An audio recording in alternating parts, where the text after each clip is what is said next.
Hey friends, hello. Hi, my welcome to my channel.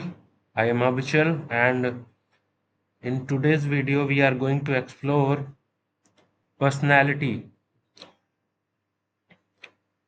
Let's get started.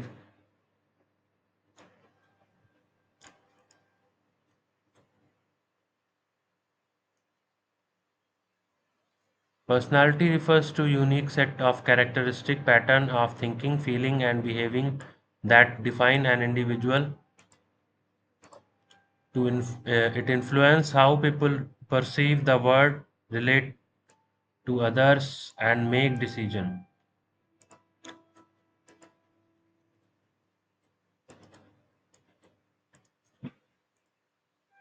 Meaning of personality.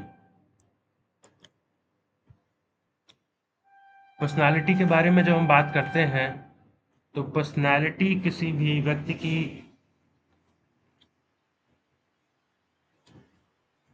बहुत ही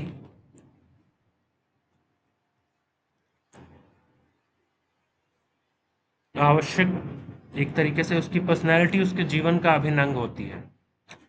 सभी व्यक्ति में अलग अलग तरीके की पर्सनालिटी होती है और पर्सनालिटी के अगर शाब्दिक अर्थ के बारे में हम इटिमोलॉजी के बारे में इटिमोलॉजिकल मीनिंग के बारे में अगर हम बात करें तो पर्सनालिटी शब्द का जो लैटिन भाषा परसोना से PERSONA परसोना शब्द से हुआ है जिसका अर्थ है वेशभूषा और derived it derived from Latin word derived from the Latin word persona meaning mask, originally referring to theatrical masks worn by actors symbolizing roles. In psychology, personality represents consistent traits and behavior that persist over time and across situations. यानी अगर हम सामान्य दृष्टिकोण से कहें तो व्यक्तित्व का जो तात्पर्य होता है व्यक्ति के उन प्रभावक गुणों से होता है जिसका प्रयोग वह दूसरों पर अपनी छाप छोड़ने के लिए करता है। यानी व्यक्तित्व और उद्दीपन मूल्य वे हैं जो कि एक दूसरे के लिए रखता है।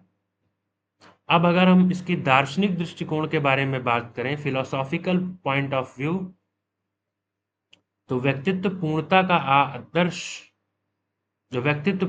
का एक आदर्श है यह आत्मज्ञान है।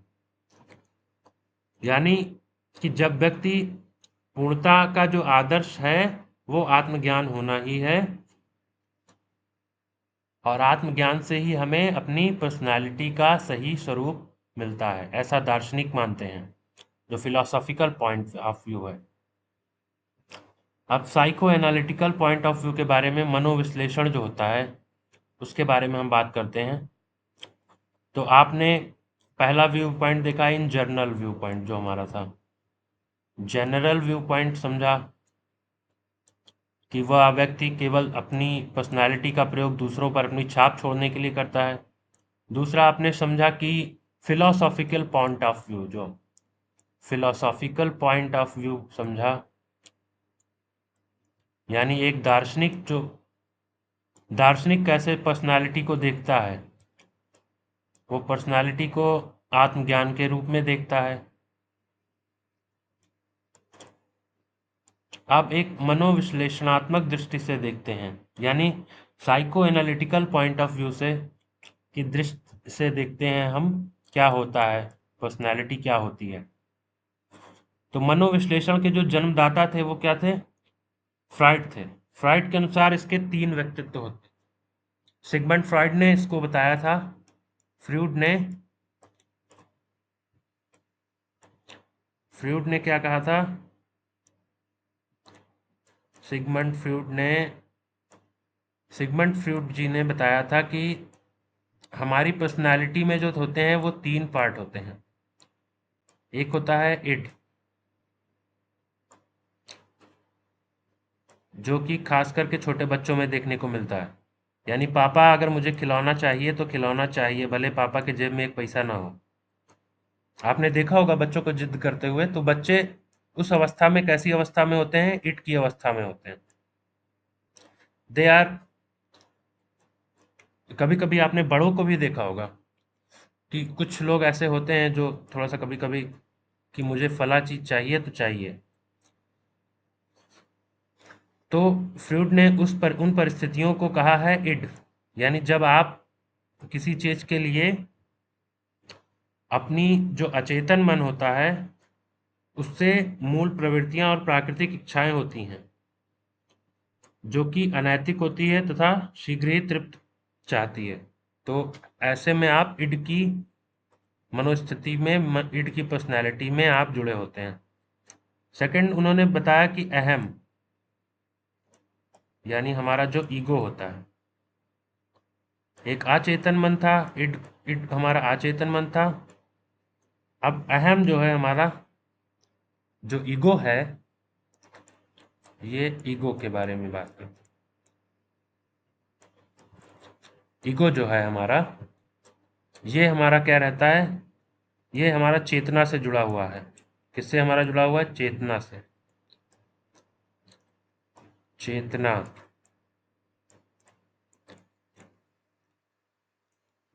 चेतना मतलब जो कॉन्सियसनेस है, इच्छा शक्ति, बुद्धि और रीजनिंग। किससे जुड़ा हुआ है? रीजनिंग से। रीजनिंग, ठीक है।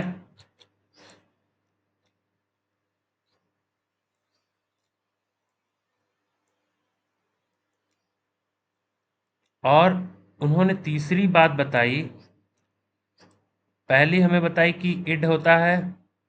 फर्स्ट उन्होंने बताया क्या? कि हमारी एक कुछ अनैतिक इच्छाएं होती हैं जो कि हमारे इड से जुड़ी होती हैं। ओके। सेकंड, हमारी कुछ इच्छाएं होती हैं जो किससे जुड़ी होती हैं? ईगो से जुड़ी होती हैं, जो कि तर्क पे आधारित होती हैं, बुद्धि पे आधारित होती हैं, और उसमें चेतना का भी रूप सम्मिलित होता है। रूप क्या होता है? ये क्या हो गया इसमें? उसमें हमारी चेतना होती है। अरे, मैंने ईगो बन ही नहीं रहा है, ये बन गया। तो हमारा दूसरा क्या होता है? ईगो होता है, ठीक। और सिगमंड फ्रॉइड ने तीसरी बात जो बताई वो हमारी नैतिक मन की बात बताई, यानी उसमें हम सुपर ईगो के, और ये हमारी पर्सनैलिटी का क्या होता है? पार्ट होता है। सुपर ईगो, उन्होंने ऐसा बताया कि सुपर ईगो भी हमारी पर्सनैलिटी का एक पार्ट होता है। नैतिक मन का संबंध जो होता है व्यक्ति के आदर्शों से होता है, और यह अहम को उनके उसके दोषों के लिए, यानी जब हमारा ईगो आता है तो उसमें जब दोष कुछ होता है तो उसके लिए उसको पनिशमेंट भी करता है।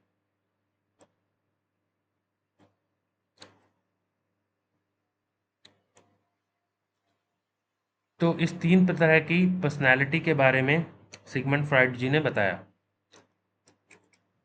अब हम नेक्स्ट अपने टॉपिक पे बढ़ते हैं, nature of personality. Personality is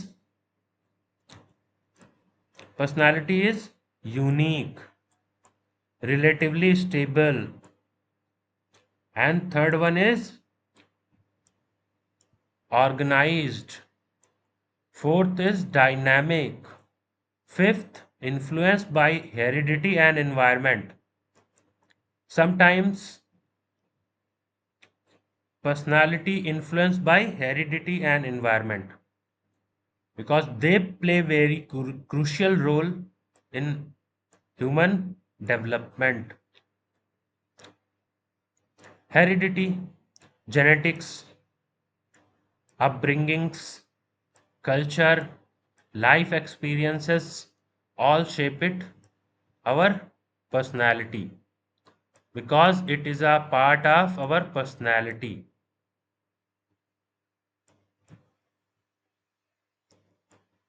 Personality.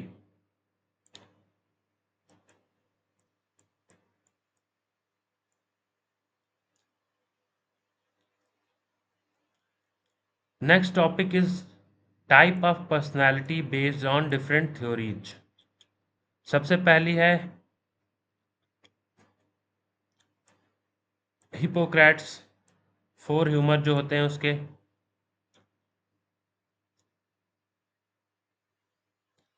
उसमें ऑप्टिमिस्टिक सोशल होना, एम्बिशियस होना, लीडर लाइक, एनालिटिकल और क्विट जो जल्दी ही क्विट कर जाएं, रिलैक्स पर्सनैलिटी भी होती है, पीसफुल होती है। कार्ल जंग के अनुसार, according to Carl Jung's introvert and extrovert theory, introvert focuses on inward, thoughtful, reserved. They are not close any people because they are reserved personality. वो खुद में रिजर्व रहना पसंद करते हैं और थॉटफुल होते हैं। फोकसेस ऑन इनवर्ड, वो अपने आंतरिक मसलों से ज़्यादा जूझ रहे होते हैं, उनको बाहरी दुनिया से थोड़ा कम ही मसला होता है। अब हम एक्सट्रोवर्ट के बारे में जब बात करते हैं, they are outgoing, energise by social interaction. Social interaction, कुछ व्यक्तियों में आपने देखा होगा, व्यक्ति जब बालक के रूप में इस व्यापक संसार में जब आता है, तो उसके जो अविकसित शरीर और मन और कुछ गुण जैसे मूल प्रवृत्तियां उसमें पहले से ही होती हैं, जो जन्मजात विलक्षणताएं कहलाती हैं। धीरे धीरे जब जीवित प्राणी होने के नाते व्यक्ति का विकास स्वाभाविक होता है, वो सीखता है, अपने इन्वायरमेंट से सीखता है, हेरिडिटी उसकी कुछ होती है ना? तो इस काल में कुछ जन्मजात जो विलक्षणताओं के आधार पर वातावरण से प्रतिक्रिया करता है वो। जैसे फलस्वरूप अगर विलक्षण, जैसे उसके अंदर कुछ कुशलताएं होती हैं, जैसे बच्चे को कभी भी इनबॉर्न जो उसके अंदर एक्टिविटीज होती हैं, दे आर सकिंग मिल्क, मतलब अपनी माता के स्तनों से दूध पीना उसको, बच्चे को कोई सिखाता नहीं है, लेकिन उसके अंदर इनबॉर्न एबिलिटी होती है वो, है ना? बच्चे को रोना, उसके अंदर जो क्राइंग एबिलिटी होती है, यानी भूख लगने पर वो रोता है या वैसे, तो रोना कहीं किसी ने सिखाया, लेकिन वो इनबॉर्न उसकी एक्टिविटी है। दूध पीना उसको किसी ने नहीं सिखाया, लेकिन वो पीता है। तो इन्हीं सब चीज़ों के बारे में वो इनबॉर्न एबिलिटी लेकर के पैदा होता है। तो ये तो सबके अंदर कॉमन होती है। लेकिन जब हम बात करते हैं इंट्रोवर्ट और एक्सट्रोवर्ट की, तो इंट्रोवर्ट और एक्सट्रोवर्ट में वो व्यक्ति जब इन्वायरमेंट से इनबॉर्न एबिलिटी के साथ में जब बड़ा होता है और इन्वायरमेंट अपने आसपास का देखता है, तो उसके अंदर ये सारी जो पर्सनालिटी ट्रेट्स हैं, ये उसके अंदर उत्पन्न हो जाते हैं। वो ज़्यादातर इंट्रोवर्ट रहता है, तो अगर फोकस करता है वो अपने ऊपर ज़्यादा फोकस करता है, थॉटफुल रहता है और रिजर्व रहता है। किसी भी चीज़ पे गहन अध्ययन करने लगता है इंट्रोवर्ट रहता है तो, और अपनी तकलीफ़ों को शेयर नहीं कर पाता, तो अंदर ही अंदर उसमें पकता रहता है खिचड़ी उसकी। माने वो ऐसा व्यक्तित्व हो जाता है कि दे आर, वो अपनी चीज़ों को खुद ही अपने अंदर में सॉल्व करने का प्रयास करता रहता है। आप ऐसे समझ सकते हैं इसको। टीचर्स कभी-कभी इसको कह देते हैं कि उसकी खिचड़ी पक रही है, या वैसे मतलब कह देते हैं ऐसे मतलब ये सब हल्की भाषाएँ हैं, लेकिन ऐसा कहते हैं। लेकिन हमारा वीडियो जो है वो हमारा पर्सनैलिटी के ऊपर है, तो आज हम जो एक्सट्रोवर्ट का है वो आउटगोइंग पर्सनैलिटी होती है। एक्सट्रोवर्ट की जो पर्सनैलिटी होती है वो आउटगोइंग पर्सनैलिटी होती है। They are feeling every time energised by social interaction. उनको सोशल इंटरैक्शन करने में ज़्यादा मज़ा आता है, लोगों से बातचीत करने में, उनका एक्सपीरियंस गेन करने में। They are not reserve personality. वो कहीं पे भी एडजस्टमेंट में ज़्यादा, एडजस्टमेंट जो होता है, एडजस्टमेंट वो उनका बढ़िया होता है।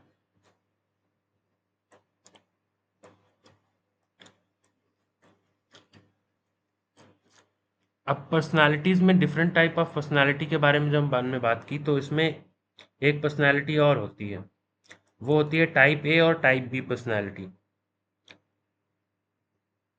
टाइप ए पर्सनालिटी कॉम्पिटिटिव होती है, टाइम अर्जेंट होती है, एग्रेसिव होती है।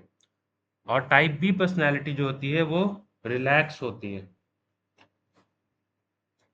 आपने देखा होगा कि कुछ लोग आपको बहुत ज़्यादा कॉम्पिटिटिव लगते हैं, उनको लगता है कि कहीं मैं किसी से पीछे ना हो जाऊं। थ्री इडियट्स मूवी में आपने देखा होगा, जो कॉलेज के जो वीसी सर रहते हैं, हेड रहते हैं, वो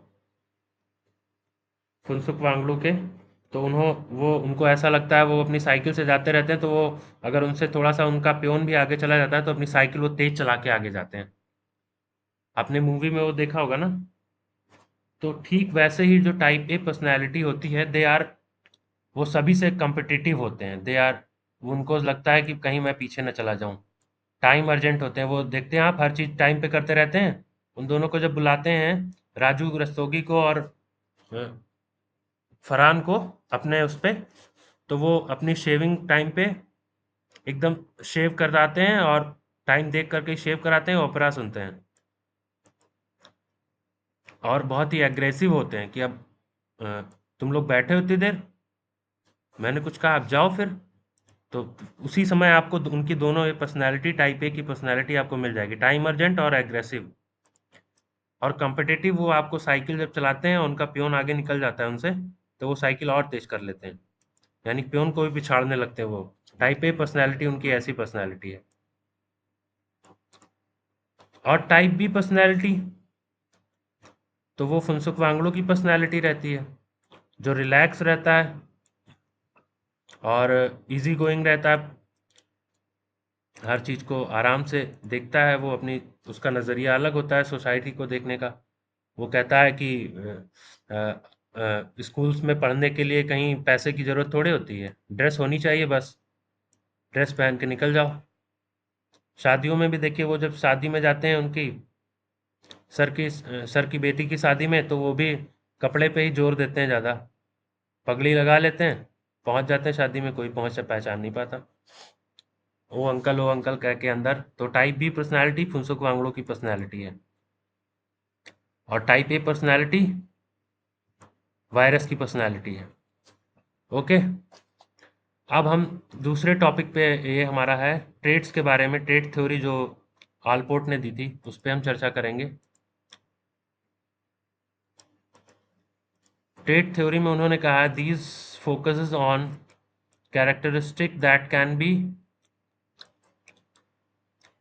आलपोर्ट ने बताया है,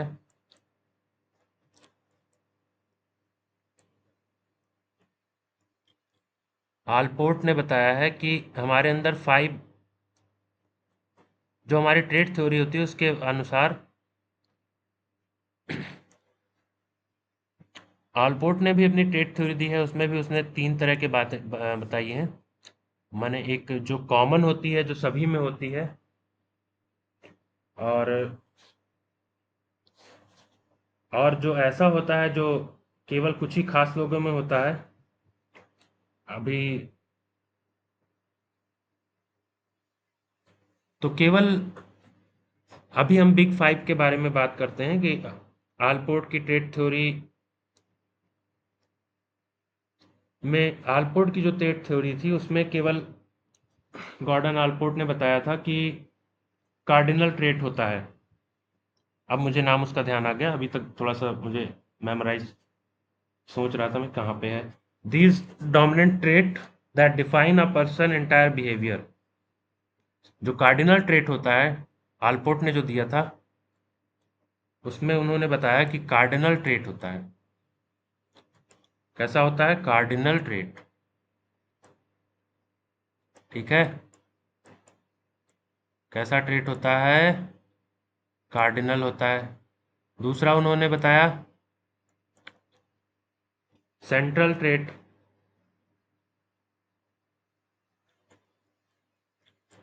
दूसरा उन्होंने बताया सेंट्रल।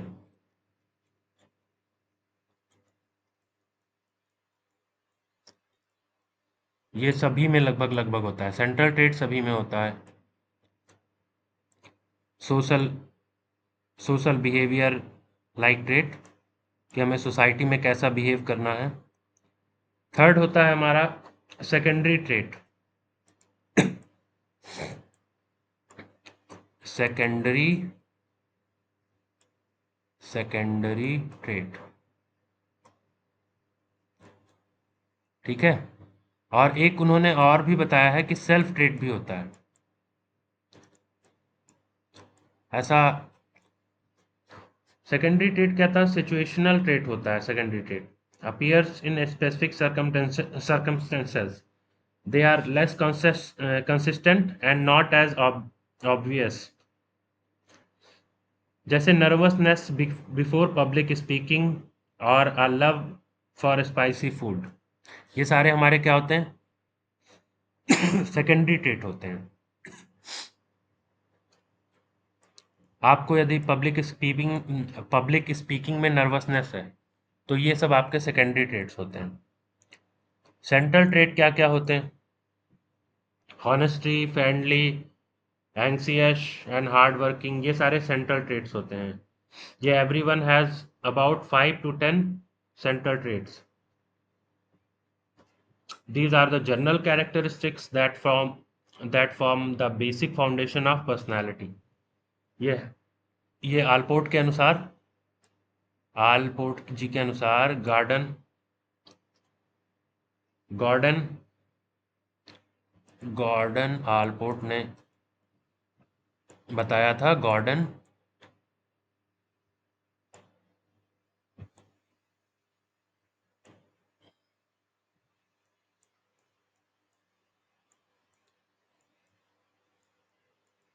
हाँ, तो गॉर्डन आलपोर्ट ने इसको बताया कि कार्डिनल जो ट्रेट होता है वो डोमिनेंट ट्रेट होता है।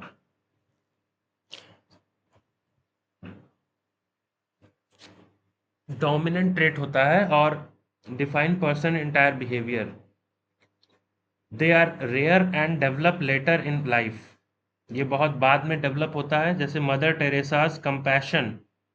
महात्मा गांधी जी का जो कार्डिनल ट्रेट था आलपोर्ट के अनुसार, तो वो उनका कैसा था? ट्रुथ। जैसे गांधी जी नॉन वायलेंस और ट्रुथ पे विश्वास करते थे।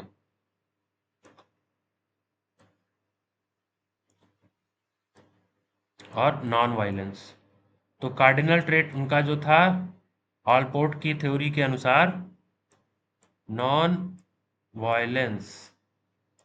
नॉन वायलेंस की जो उनकी थ्योरी थी वो भी काफी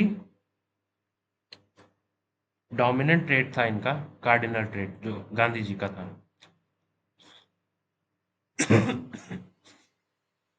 अब ट्रेड्स के बारे में हमने चर्चा कर ली। अब बात करते हैं हम। अब 5 ओशन ट्रेड्स के बारे में ओपननेस होता है,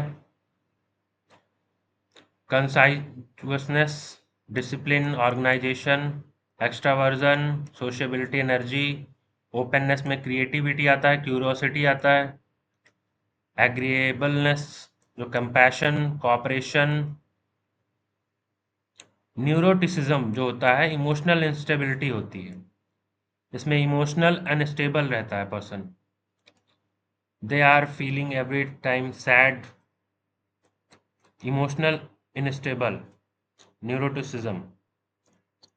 कभी खुश हैं तो कभी इमोशनल इनस्टेबिलिटी लगातार बनी रहती है।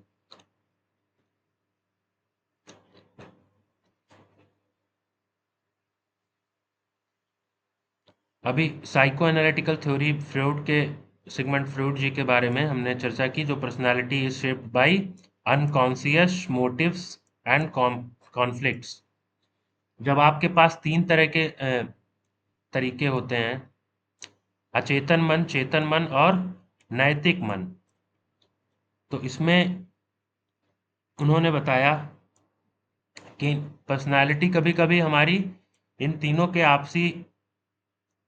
आपसी कॉन्फ्लिक्ट से भी कभी-कभी पर्सनालिटी एक, जब इनके बीच में कॉन्फ्लिक्ट होता है, तो हमारी जो कॉन्फ्लिक्ट से फलस्वरूप जो आता है वो बीच में ईगो उसका फायदा उठा लेता है और ईगो हमारा रियलिटी को शो कर देता है।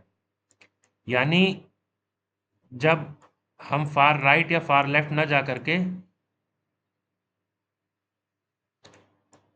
हम मिड पाथ अपना लेते हैं, तो हम रियलिटी में आ जाते हैं। और उसी को उन्होंने सिगमंड फ्रॉइड ने कहा है कि ये ईगो है जो हमें रियलिटी में बनाए रखता है।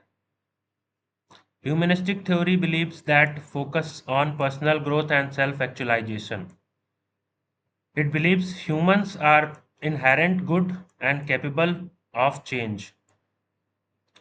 Humanistic जो थ्योरी है, मानवतावादी, इसको रोजर्स ने और मैस्लो ने बताया था, और उन्होंने यही बताया कि it believes human are inherent good और कैपेबल ऑफ चेंज।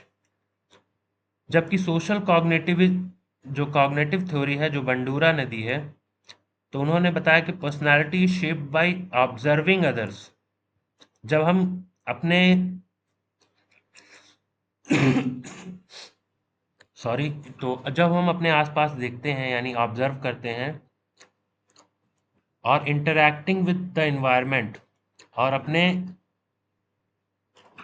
जो एनवायरनमेंट के साथ में इंटरैक्ट करते हैं, तब हमारी पर्सनालिटी को सही रूप मिलता है, सही ढांचा मिलता है, तब हमारी पर्सनालिटी बनती है। emphasize on reciprocal determinism, the interaction of personal factors, behavior and environment। मतलब रेसिप्रोकल डिटर्मिनिज्म पर बंडूरा की जो सोशल कॉग्निटिव थ्योरी है वो फोकस करती है। तो पर्सनालिटी जो है हमारी कई चीज़ों से मिलकर बनी होती है। पर्सनालिटी में हम व्यक्ति का जो मापक और मूल्यांकन है, यानी व्यक्तित्व को जो वैलिड और रिलायबल कभी नहीं माना, मतलब व्यक्तित्व की विधियों और परीक्षणों को पूर्णतः वैध और विश्वसनीय तो नहीं माना जा सकता, लेकिन इसके बारे में यही कहा जा सकता है कि मानव व्यक्तित्व का जो परीक्षण या मापन में इतनी कठिनाई व्याप्त है कि सबसे उत्तम मनोवैज्ञानिक कुशलता का प्रयोग करके शीघ्र शीघ्र कुशलता प्राप्त करने की आशा नहीं की जा सकती। आप व्यक्तित्व का जो मापन और मूल्यांकन है वो बहुत कठिन कार्य होता है, और हम उसके कुछ पार्ट को ही समझ पाते हैं और उसके अनुसार बिहेव करते हैं। तो मनुष्य, जैसा कि हम सभी जानते हैं, मनुष्य एक सामाजिक प्राणी है और चिंतनशील प्राणी है। लगातार मनन और खोज की प्रवृत्ति भी रखता है, संसार को जानने का प्रयास भी करता है। तो जब वह स्वयं से भी कुछ खोज कर रहा है और कुछ जानने का प्रयास कर रहा है, तो वो अपने अंदर भी कुछ ना कुछ एनवायरनमेंट के साथ सीख कर बदलाव लाता है, और उसके ऊपर हम उसकी पर्सनैलिटी को भी चेंज होते हुए लगातार देखेंगे। तो इससे पर्सनैलिटी बहुत ही, कह सकते हैं हम, बहुत ही जल्दी बदलने वाली चीज़ है। पर्सनैलिटी में चेंज आता रहता है, समय के साथ साथ परिवर्तन होता रहता है। लेकिन जो, अगर हम आलपोर्ट की थ्योरी के अनुसार देखें, तो जो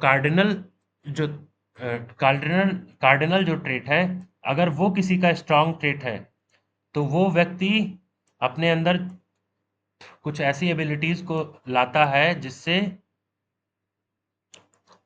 जिससे सामाजिक परिवर्तन होता है, समाज में कुछ सकारात्मक बदलाव होता है, और वो कार्डिनल ट्रेट उसको हिस्ट्री में अमर करता है। कार्डिनल ट्रेट का जो प्रभाव होता है